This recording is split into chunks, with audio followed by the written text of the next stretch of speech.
Hello, this is Way of Weinstein, wherever you may be and however you may be watching, live in the financial district of New York City, Facebook Live, YouTube, here to talk Justice League spoiler review. So, this is going to have spoilers. If you have not seen Justice League yet, do not watch this.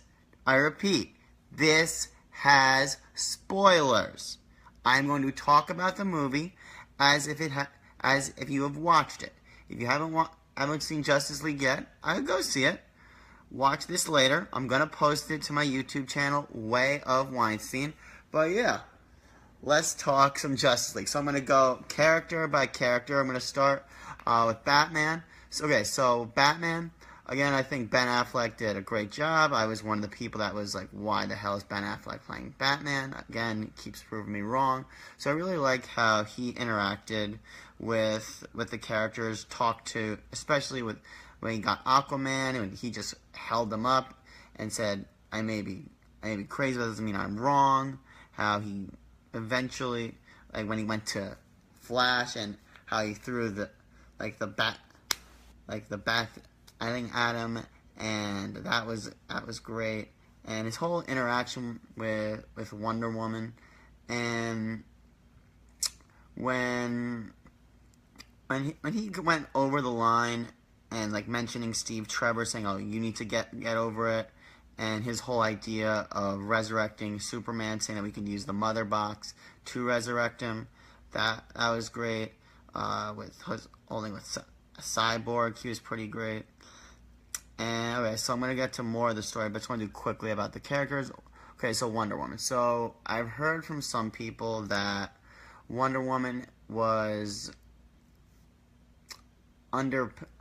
powered down and sexed up.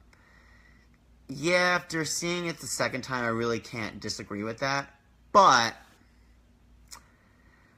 me complaining about Wonder Woman being sexed up is like me complaining about free locks on my bagel. I'm just not going to do that. So I appreciate it. Just like if anyone wants to give me free locks on my bagel, I'll also appreciate that. So she was great. She was in a way kind of the heart of the movie. How Bruce wanted her to lead it in Superman's absence. We see the beginning where she stops the bomb off, just goes off, and like she had the most one-on-one time with Steppenwolf, and she was just very, very good. Although, even though, yeah, they did have her in a lot of low cut stuff. They did have her some butt shots of her, and every member of the Justice League was like, "Oh wow, you're just gorgeous," and that was kind of a running thing throughout the whole thing, especially with Flash and Aquaman. I mean, Batman, yeah, and Cyborg, not really that much, and not really all with Superman, but yeah, she gave a great performance. I mean, the thing with her is that if she was such a badass in Wonder Woman, which I still believe is the best DC extended universe film. I don't know like what the difference is between Ares and Steppenwolf, but she took down Ares, and it almost seemed like a means to an end, and really couldn't do anything until Superman like froze Steppenwolf's axe. But I don't know. So like that's my thoughts for now on Wonder Woman until I get to the whole reviewing the whole story. Okay, so Flash. My dude. So, Flash, yes, am I going to try to be not biased towards Flash? Because there's a scene in the movie where he's like, a handsome, nice Jewish boy, which, when he says that, just admitting that Flash is Jewish, I lost it. I was smiling so I was like, yeah! Part of why I'm wearing the Flash shirt. Gotta support my fellow member of the tribe. What's up, Ezra Miller? Who happens to be a member of the tribe in real life as well, so...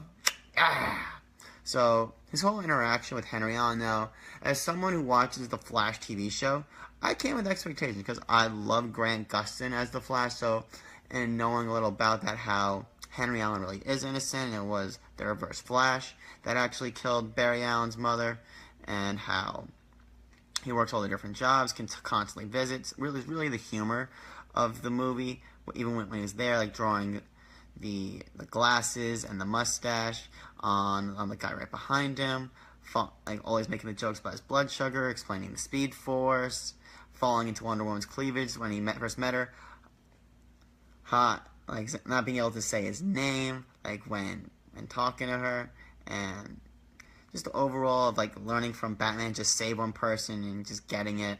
And his whole thing when he was trying to fight Superman, he was like, what? Not seeing someone who could compete with him as far as his speed and range, and that was great. And so Aquaman. So with Aquaman, I mean, I feel like it called for went for the brooding type. Definitely, you didn't want to go with the comic. Yeah, Aquaman. Aquaman was a badass, and he really didn't give a shit about the whole. There's people here. That's why I just want to do what I want. And he really didn't care until the mother box from Atlantis got stolen. And he really didn't care what either Mara said or anyone else said until he realized that it is his, it really sunk with him, that it's his job to make sure that, since the mother box was stolen, to make sure that nothing else bad happens, or to try to prevent that from happening. And when he was sat in the lasso of truth, just saying, like, you don't have powers, I don't know if you're working for the bad guys, you're falling on your feet on my own, you're just gorgeous, and to Wonder Woman, like, I know my people have had their problems, that was before my time. And yeah, like seeing him like just with the pitchfork just sticking the parademons, that was pretty awesome. Okay, so Superman. So when I saw this the first time, and the whole idea of resurrecting Superman, which we all knew that was happening, we knew that Superman was coming back throughout the whole like marketing campaign. We knew he was coming back at some point. So when he did, and just seeing him burst through and not knowing who he was. Now, Bruce, how do you not have kryptonite when he awakens in case things go awry? Really? Really? No kryptonite? I mean, how do you not have Lois Lane there right away? I mean, granted, they did that just so they could have the fight sequence, so I enjoyed that. And it almost seemed like that Superman could have taken on Steppenwolf by himself, because if all it took was just him to free Steppenwolf's axe, and him to not have the sharp side of it and just be stuck with that, that's all it took to defeat Steppenwolf. I mean, that's very Malekith Dark World villainy, which I'll get into Steppenwolf next. But I liked Superman when he was there. I wish there was more Superman, but that was the whole creative decision to kill him in Batman v Superman, which I was not a fan of. I did not like that at all. But when he was on the screen, he was great. So Steppenwolf. My biggest problem with this movie is Steppenwolf. So okay, so I like Marvel and DC. I prefer Marvel to DC. But just to compare them, so you look at the latest Marvel movie, Thor Ragnarok. You have Cate Blanchett, an Oscar-winning actress. So with Steppenwolf now, you have a villain choice of someone who's all CGI. Now, So this guy named Clarence Hines, who I've never heard of, is Steppenwolf. Now, granted, I don't think it's his fault. It's just that he had no motivation. He was like, rah, rah, rah, I want to take over the world. Amazon. So when he was with the Amazons, when he first emerged, he was like, y'all love me. To the queen, like, y'all all love me. And that initial scene where like everyone banded together, the Atlanteans, the Amazons, even saw like a Green Lantern nod, which that was pretty cool. So, but he had no motivation. I mean, he was just like a bad guy that wanted to take over the world. Unlike Hela in Thor Ragnarok, she felt wrong because she used to be Odin's executioner. Oh yeah, so spoiler alert for Thor Ragnarok. So in Thor Ragnarok, Hela was Odin's firstborn child. He got tired of her, and she was his executioner. She thought she was the rightful person to rule Asgard, and she wanted to make sure that everyone saw it her way. So you could get what she was doing. She wasn't just the villain for the sake of being the villain. Steppenwolf was the villain for being the villain, and I definitely feel that wasn't the best villain choice. I mean, he was a filler villain. Did not like him. He was the weakest part of this, and the whole parademons, the fact that they feed off fear. Really? You know that they feed off fear. And not having your axe, you seem like you can handle yourself. You can punch, you can kick. Your axe isn't everything. It's kind of like how, again, in Thor, when Thor loses his hammer, and he's realized he can do more than just without his hammer. I mean, and he was just plowing through all the rest of the Justice League, and then as Superman shows up, he's like, oh crap. It's almost like Steppenwolf was the Cavs going through the Eastern Conference. Then as soon as Superman showed up, that was like him having to face the Warriors with no Draymond getting suspended, because we all know if Draymond didn't get suspended, the Warriors would have won that. So it was like the Cavs facing the Warriors with no BS suspensions. It was like, yeah, I ain't winning this. Which is a problem that they underpowered pretty much everyone in the Justice League, and really Superman could have taken Steppenwolf out by himself. So that's essentially the character. So, story. So the whole thing revolves around these three mother boxes to form the Unity, which if you do that, Steppenwolf was using it to shape his birth world, which is just chaos, looked like hell. Now the lake scene, which I really liked, of where you see Cyborg there, and you see like when Wonder Woman communicated with, if I wanted to take you out, I could have done that at the lake. So I'm gonna talk about the three main battles. So the first battle is Steppenwolf, where Barry's getting the people out, and everyone's saying Steppenwolf's I have family. He's like, why does everyone keep saying that? And the confrontation with Cyborg, which I thought was one of Cyborg's best moments throughout the movie, how he was like, he got his dad, and he could see he was birthed from the mother box, how Silas, like, who's a genius, and which I thought was genetically, Cyborg was deemed as genius level IQ as well, so that was great. And overall, like, Wonder Woman taking him on, and Steppenwolf saying, my blade still has your sister's blood. That I really enjoyed. That fight, and Batman just being Batman with all of his gadgets. And then we see Aquaman at the end, like, what made you change your mind? Like how Steppenwolf made him change his mind, and how he got the mother box. And then we see that Cyborg still has the third mother box. So the whole thing with now to jump to the Battle of Superman before that. So the whole idea of this isn't the best idea, this is the best idea, but really is the only shot they had, because Batman knew that if they didn't have Superman, they were not going to beat him, and everyone else was going to die. Right. Good job, Batman. So I like the whole thing of that Cyborg got into the Kryptonian ship and before that used his cybernetics to get Barry Allen dressed like a man in uniform onto the site, and then he needed the spark, and then Flash saying that as long as if it hits, when the mother box hits the substance, you need to hit it at that point to awaken. Now, and also I really like the interaction between Cyborg and Flash, because I feel that Cyborg is going to be in Flash's moment, like with the DAP, that they weren't ready for that, the accidents. So that was great. So to cut into the fight with Superman, so how he just rises right through.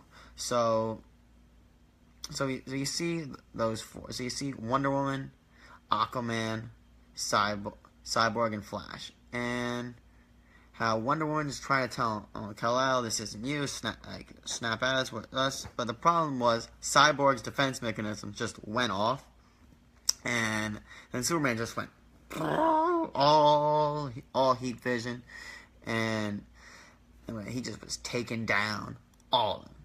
And it was really until, the Cyborg had really attempts at the hits, and then either Wonder Woman with the lasso trip and she had the headbutts, and Superman seemed like he was just toying, and Aquaman couldn't do it. How he was holding Wonder Woman in one hand, Cyborg another hand, and Aquaman, and when Flash was running around, and Superman was right with him, step for step, he was like, what? And how he fell down, and then with Batman, I loved how saying, you won't let me live, you won't let me die, does this world deserve you? Tell me, do you bleed? Which was from Batman v Superman. And then we finally see Lois Lane, which, open with that! Come on! So, with Lois Lane and Superman, so he's like, no, we need you, so they need you more, so with the whole final battle with Steppenwolf, so with that, it's in like the whole plan of taking together and pulling apart the three mother boxes to take away the unity.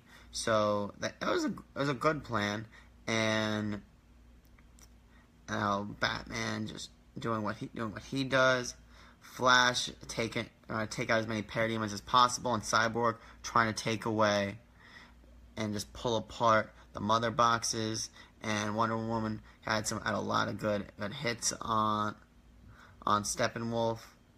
So realistically, they weren't doing anything. And then when you see like Steppenwolf literally pull apart Cyborg and literally just rip off his leg, now why just go for the leg? Why not just tear him apart through the middle? That's what I didn't get. And saying you're all weak and can't accept the truth, and then bang! Finally, Superman shows up, just really knocks him down, gets some amazing hits, and then we see him and Flash, how he's got to show up Flash by getting the whole huge bus of people. Flash has got that mini car, how they get the people to safety, and Wonder Woman is this person bothering you, and the whole thing where he freezes Steppenwolf's axe, and we see Wonder Woman destroy it with the sword, and then how he's scared, and then the parademons get after him. So, I mean, I don't know, Steppenwolf, I feel like it wasn't the best villain choice. I mean, he wasn't fleshed out at all. But yeah, and then it was nice that Bruce bought the bank. This way, Superman could have had the farm back, and we saw that Martha and Lois putting the stuff back in to the farm. That was great. Cyborg working with his dad to further understand his abilities. How he really didn't understand him at all. He was creeped out, but he learned and trusted Batman and Wonder Woman. And then Flash showing that his dad in jail, that he got a job on a crime scene unit, that it was a job, and he was really proud of him. And Wonder Woman using the lasso of truth to apprehend perps, and with the whole thing of we have 6 chairs with room for others, and then at the end we see Superman just fly up and give people that hope. Okay, so with the mid-credit scene, how the classic of seeing Flash against Superman, seeing who's faster, I enjoyed that. And earlier in the film, Flash was saying how he doesn't get brunch because it was too slow for him, people waiting an hour for lunch, which, that's why you make a reservation. I mean, that's the whole reason why you make a reservation, and also, There's boozy brunches where you go for 2 hours, you get bottomless drinks, and you have a fun entree. Like tomorrow, I'll be at the President of the U, Miami. Another big win today for Tyler Barham's birthday brunch. So that's what you do. You make a reservation. You have it with friends. Have some alcohol. Have some good food. That's the whole point of that. But I love that how I was saying if Flash lost the race, he had to take all of them out for brunch, which was better than what he thought it was. That saying if I win, you're off the team, which he was joking. And then Flash, all he wanted was just to tell the team that he beat him, which it cut to the credits. So we don't know who won, and I actually like it that way. And then the final end credit scene of I'm going to jail for Lex Luthor, who I didn't know at all was in the film, saying he's not there, just some other bald guy. He's on a yacht with the Mercies, and you see Deathstroke, and then he takes off the mask. You see Joe Manganiello, looks great as Deathstroke, saying, "Oh, I have to celebrate that Superman's back, ha ha ha," and we should have a league of our own. So overall, I really like the end 2 credit scenes. Now, this movie had problems. It had a lot of flaws, mainly Steppenwolf, and the whole direction of killing Superman in Batman v Superman, so making this whole movie about bringing Superman back, as opposed to like how Avengers, which happens to be my favorite just movie period, how it's all about them working together, fighting against each other, resolving their differences for the greater good, and then one of them making a sacrifice, like how Iron Man like brought the nuke to outer space, and them all working together. So that was something that I wish they wouldn't have done that, but yeah. So Aquaman, that's the next movie that comes out December of 2018, and Wonder Woman 2 now, and we're going to see a Flash and Cyborg together. Now, I really want a Man of Steel 2, and I want a Batman standalone movie, which that'd be great, which is supposed to happen with Deathstroke. And I want to see Green Lantern. And also Shazam, which is coming after Aquaman, but which is the guy from Chuck, Zachary Levi, which, I mean, he's okay. I mean, and The Rock, but we'll see what happens with that. But yeah, overall, I'd probably give it a 3 out of 5. So, quick ranking of the DC Extended Universe movies. So, number 1, Wonder Woman.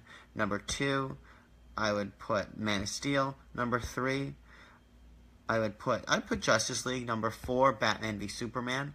And number 5, which doesn't even belong on the list, Suicide Squad, which was.